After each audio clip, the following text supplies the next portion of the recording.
The number one mistake entrepreneurs make is forget that failure is part of the process of entrepreneurship, and also forget that failure is a key to your success. In today's episode, we have Arias Websterberry, and he's the founder and CEO of Websterberry Marketing and Ignite Funnels.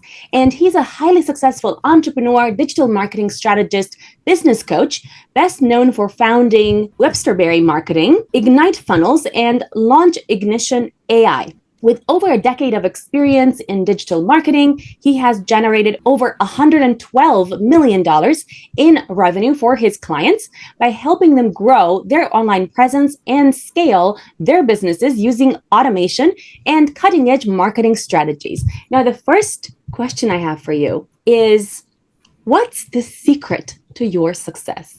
Welcome to Awakened Titans podcast with Lily Patrascu, mind-blowing conversations with influential business titans sharing how you can manifest abundance, love, joy, success through quantum awakening, quantum manifestation, quantum healing, quantum miracles, exponential business growth, and innovative products and services. Perseverance. I don't come from a family of wealthy people. I don't have, no one in my family has a trust fund. I've faced some adversity in my life. And what I've realized is that my adversity can be an advantage. My background, where I come from, my unique set of skills makes me different than everyone else, which gives me a different perspective. I've used all of my resilience in the setbacks in order to make me a stronger person. And it's helped me propel forward and understand that I can absolutely handle anything that business or life has to throw at me. Thank you. So why is failure a key towards success in terms of generating your first $1 million, for example? Failure is always viewed negatively. When you're in school, they tell you to not make any mistakes. They want you to be perfect. However, the reality is those that we see that are at the top of the field, the billionaires of the world have typically failed more than anyone. When you're trying to create something new, when you're trying to create something unique, you have to work at it until you turn it into something valuable. And that requires failure. We talk about Thomas Edison failing over 1,000 times at creating, the light bulb. You talk about Steve Jobs. He was fired from his own company, and we know where he landed. Even someone like J.K. Rowling. She's the author of the Harry Potter series. She was rejected 12 times by a large publisher, and now she's created $1 billion industry. Failure is the greatest teacher that any entrepreneur could ever hope to find. And if you realize that it's just a teacher and it's not a death sentence, well, then you embrace it and you use it to catapult you forward. Thank you. Can I challenge you a little bit?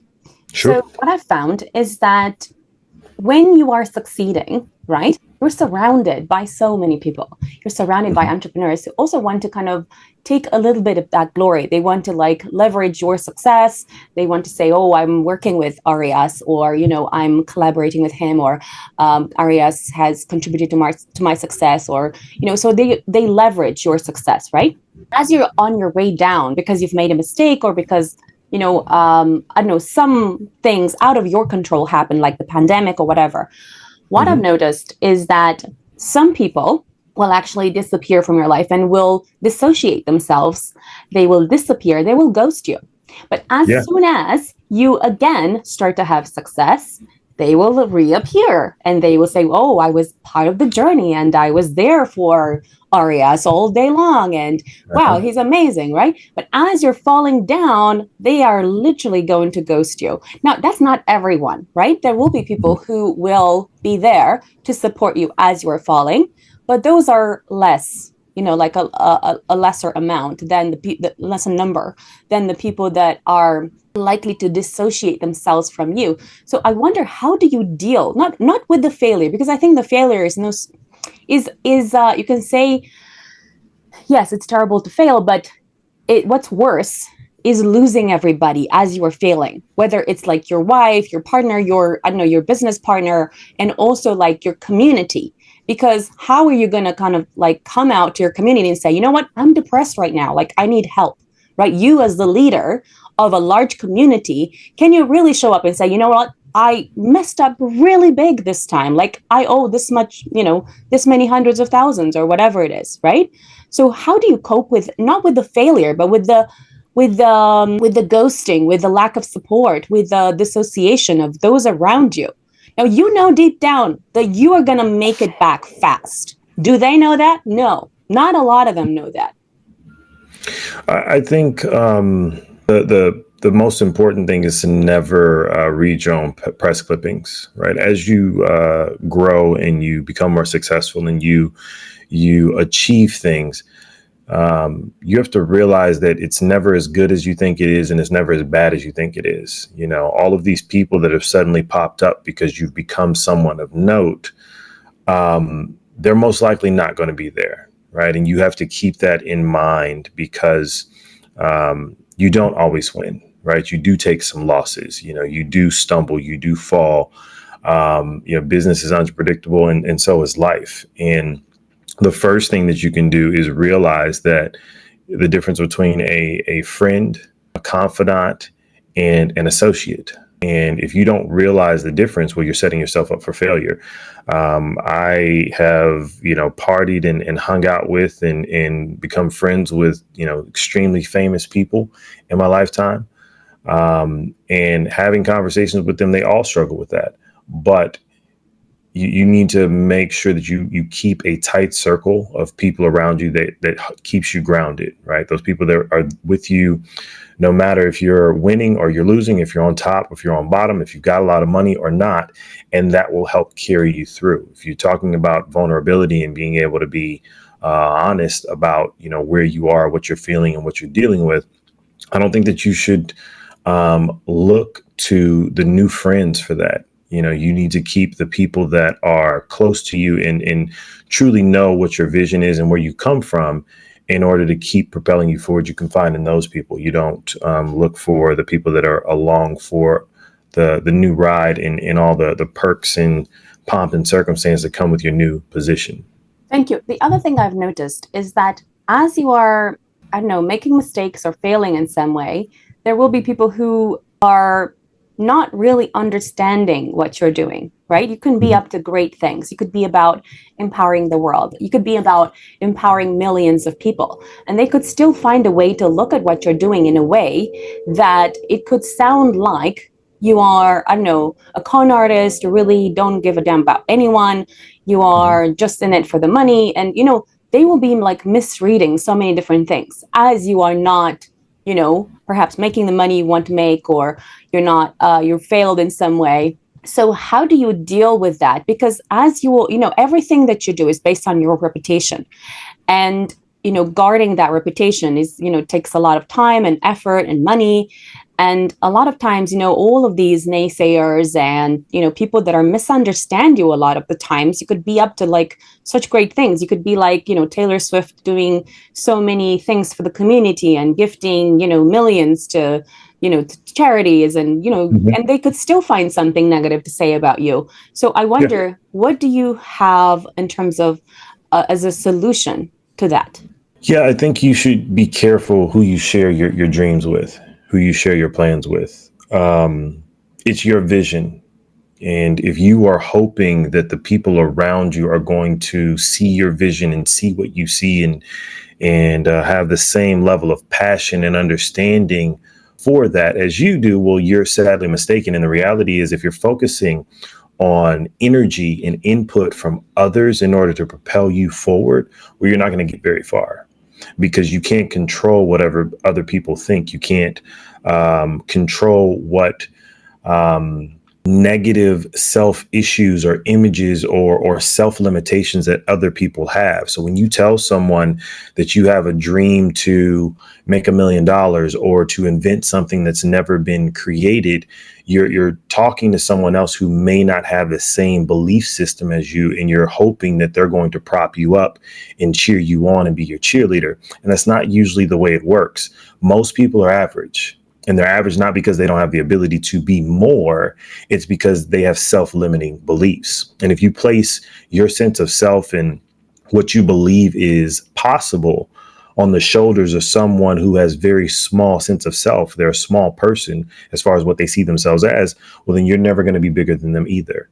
So I think it's important that you be careful who you share your dreams and your vision with, right? You have to make sure that you share those with people who also have big dreams. When I'm around my millionaire friends, I have a friend who's a deca millionaire. He started out sleeping on his mom's couch, and now, he makes a couple $1 million a year. When I tell him that I want to help 100 entrepreneurs make $1 million in a year, he said, okay, when are you getting started? When I tell that to someone else, they say, well, how are you going to do that? Or why would you want to do that? Right? You don't need people around you that are going to sow seeds of doubt. You need people that have big vision, big dreams, big appetites for success that you're around, and they challenge you to even expand your own vision to be more than what you thought it could be. Thank you. My question was more around, how do you guard your reputation from these people? Because let's say, as a business titan, whether you failed or not, sometimes you just know you are a business titan. You're up to really massive things in the world about empowering millions of people to do, to achieve their goals and dreams, or to reach their first $1 million, or whatever it is. How do you protect your reputation from these people that could misunderstand you in the process of you making some failures, some mistakes, and not being exactly where you want to be right now? I don't think you can. I think if someone wants to slander you, they are, right. I often have said this to people in my circle. I've been a millionaire since I was like 15, right? It just took a little time for my bank account to catch up, right? I always knew what I wanted to do. I always knew that I was destined for great things. But I've ran across many people that thought that I didn't have the capacity or the ability, or I was reaching too high. Those people are going to think what they think. They're going to say what they say. I think that you should place less stock and value in everyone else's opinion and what they're saying about you, and more in what you are doing in order to actually, prove them wrong. Thank you. Why did you choose overcome failure as the topic for today? Why was it so important to you that you covered this particular topic, as opposed to the thing you actually want to do with entrepreneurs in the world, which is to help them reach their first 100K or their first $1 million? Because I think that that's critical to you getting there. No one really talks about the failures, right? Everyone wants to skip to the part of the story where you get the big house, the big car, and you're on stage, getting the award, and you've got the girl or the guy, and everything's great. But the reality is, failure is a part of success. And that's something that isn't taught. It's always this overnight success, these overnight millionaires. The first time I tried singing, I wrote a hit record and it went platinum, and now I'm touring all over the world. Or, the first time I tried to invent something new, I got it perfectly and the deal went great, and no one ever tells me no. Failure, and your ability to deal with it, your ability to push through it, keep going, even when someone tells you no, or you try something really big and you miss, or you don't actually hit your mark, and your ability to get through it is the biggest indicator of whether you're actually going to be successful, if you're going to become a millionaire, if you're going to build a business that actually ends up impacting people.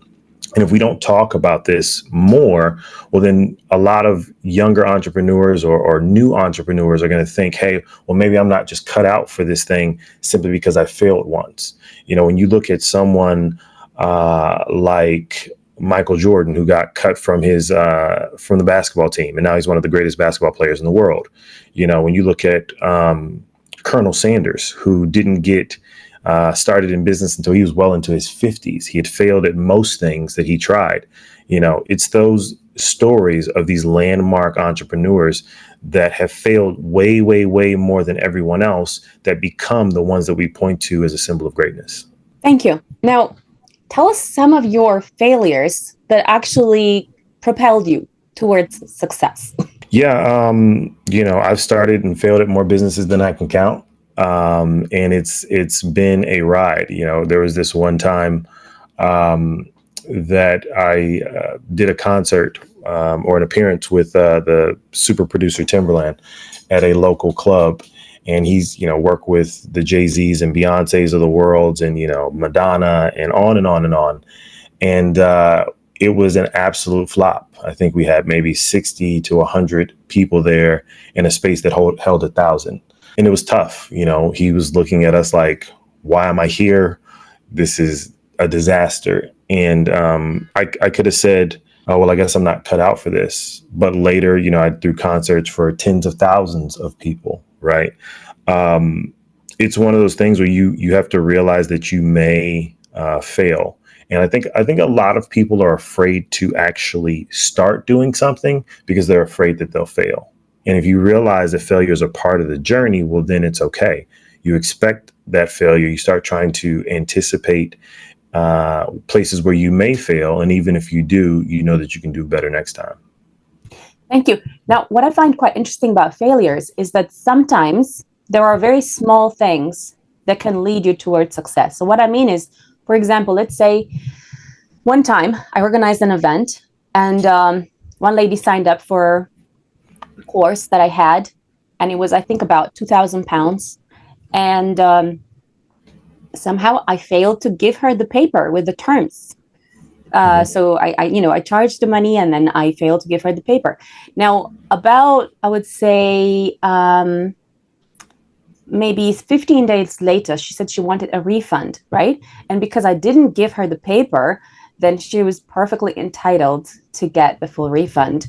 And had she been given the paper, and well, the paper said that the refund was only for 14 days, therefore she wouldn't have qualified for that, right? So it's like you learn from all these little things that happen that sometimes are very painful at a time when you desperately need that money, okay? And you learn it, especially if it's extremely painful. Would you agree there? And do you have any painful experience that you've had that kind of later on turned out to be a really good one because it could have cost you millions of pounds in the future, but it didn't because you had a smaller pain in the past? Yeah, I had a very similar issue, and I was doing a conference, a really large conference, and we oversold it, and we had a overflow room, but we didn't communicate it well. And we also had a no refund policy because we had taken this money in order to put it into the space and speakers and all these different things. And we did not do a good job of communicating those things. And I honestly believe that the times that you lose, I played sports for a really long time. You learn more from a loss than you do from a win, right? After you win, you're just excited and you're jumping around and it's like, great, we won, right? But when you lose, you sit down and you start to think, man, what if I would have done that one thing different? Or maybe I would have stepped this way or taken this action. It really makes you a better competitor. It makes you a better entrepreneur. It makes you a better athlete or a mom or whatever it is you're failing in.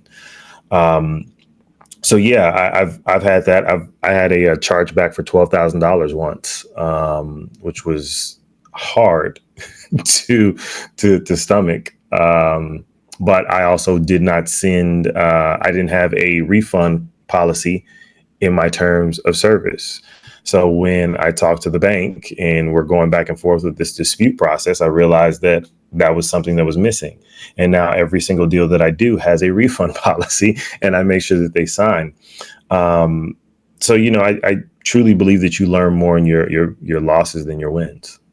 Thank you. Now, one of the most hurtful failures that I've kind of had to deal with is something that people don't even think about, right? So it's like my own self-standard about I should have done this, I should have done that. So even if, let's say, the customers were very happy with the service, what I found was that a personal failure was doing too much, like trying to people please too much and, giving 1,000 times more than I actually promised and almost killing myself in the process.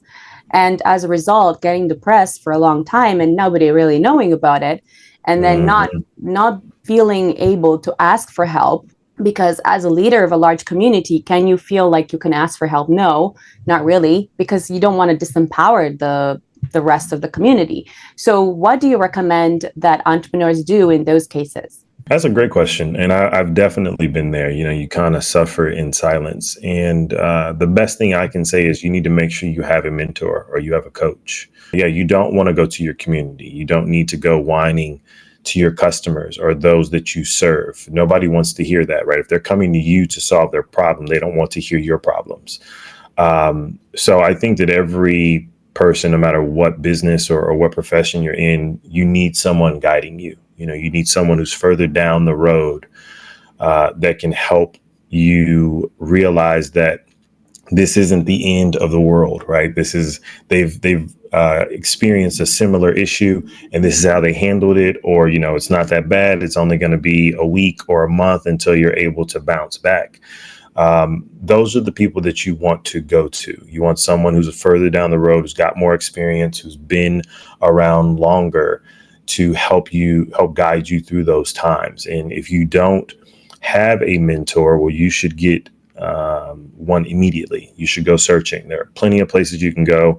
There are business collectives. There are government programs that mentor and train entrepreneurs. If you don't have one of those, where you can find you'd be surprised if you go to a very large company that's in your industry and just send a message to either the CEO or a manager or director in that field. You'd be surprised if you go to them humbly, how many of them will be willing to, meet, say, hey, I'll take you out for lunch, or I'll buy you a coffee or something, just to be able to get a little bit of their time. And now you've got someone who can guide you through, whatever you have going on. Thank you. How do you overcome failure that is so deep and so powerful, so I don't know, depressive, so terrible, that feels so terrible that you simply feel like you cannot come out of it because you just don't have the courage to do it? I think facing failure teaches you, an entrepreneur's patience. It teaches you empathy. It teaches you about yourself. It teaches you about others. It also makes you decide if you actually really want this. Because the pain that you're speaking of, it does cut deep and it sticks with you, right? And it's either going to break you or it's going to make you.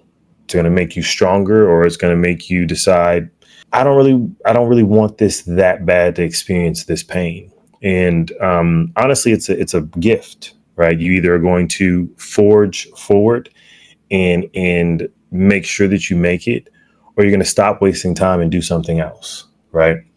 So I say, again, having a mentor, having things that you can use to decompress, right? Going to the gym, maybe you like to hike or you like to get outside, something that allows you to blow off some steam and get the stress and angst out of your body. Gives you some time to reflect is important. But yeah, I would say that, having something outside of business that allows you to get some energy out, and then having some people that you can confide in order to help you get through things. Thank you. Now, one thing that I find quite interesting is that people find me quite intimidating sometimes. So much so that, let's say, 5 years, 7 years after they've met me, they finally get the courage to ask me something around, oh, I would like to collaborate with your business, or, that kind of thing. And I find that quite shocking, because they could have just asked me 7 years ago and I could have said yes. And a lot of times it's so simple. It's like you just try, you just ask a question. What's the worst thing that could happen? Someone can just say no. And it feels so easy, but okay. Some people just will never get that courage to ask that question because they're just simply too held back somehow by something. I don't know, something in their past. Someone told them they cannot have stuff, or someone said you're not good enough, or you're not this, or you're not that.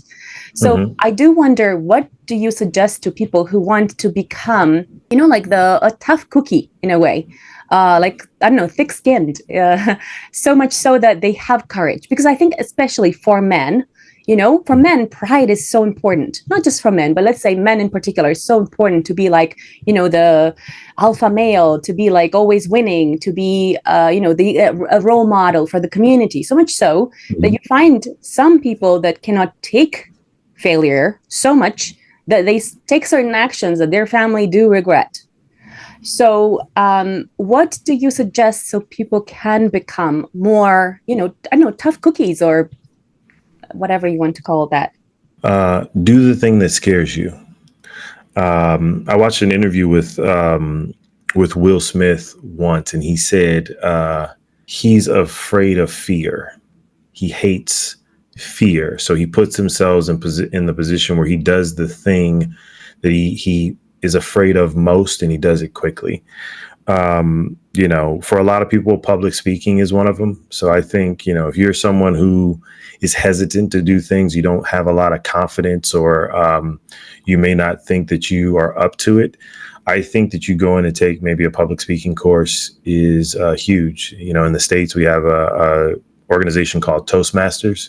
I don't know if they're in the other parts of the world, but I believe that that's a great organization for people who are trying to get their confidence, that are trying to be a little more present, more forceful, because it forces you to formulate your ideas and what you want to say. And then ultimately you have to stand in front of a group of people and present it. And, good, bad, or indifferent, you have to take their criticism.